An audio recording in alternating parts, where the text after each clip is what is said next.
As somebody who studies neuroscience and biology and, all of that, and by the way, our next salon will be on consciousness. What if we're just faking it?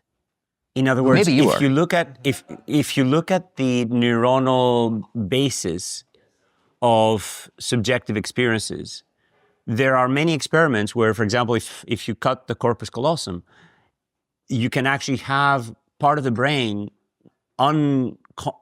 unaware of the commands that were given to the other half that then led to an action. Yes. And that part of the brain that never saw that command will interpret the action as something that it really wanted. And then the question is the brain a very, very good employee who just never wants to be caught not knowing and who will always make up a story, including when asked, why are you thinking? In other words, do we know that we ourselves have any consciousness beyond what we are, claiming that we do? And yes, sure, your answer was very provocative by basically saying maybe you don't, but I do. There's no experiment that can prove to me that any of you have a consciousness. Correct, yeah. However, if I disconnect myself from my brain, maybe my brain is saying, oh yeah, of course, you're super conscious. Here's all the great things that you have that prove to you that you're conscious.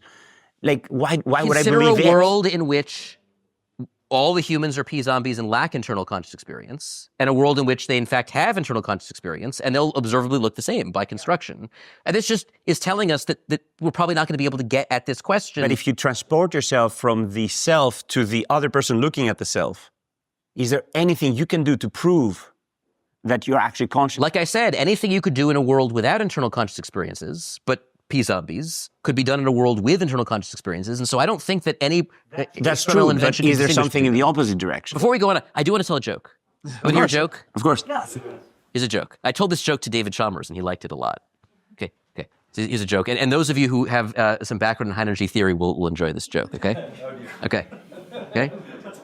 What do string theory P-zombies eat? Membrane? P-brains. He sent me, he sent me the response? I sent him that, and he sent me back a zombie emoji. I have a zombie emoji from David Chalmers on my phone. I've saved it all these years.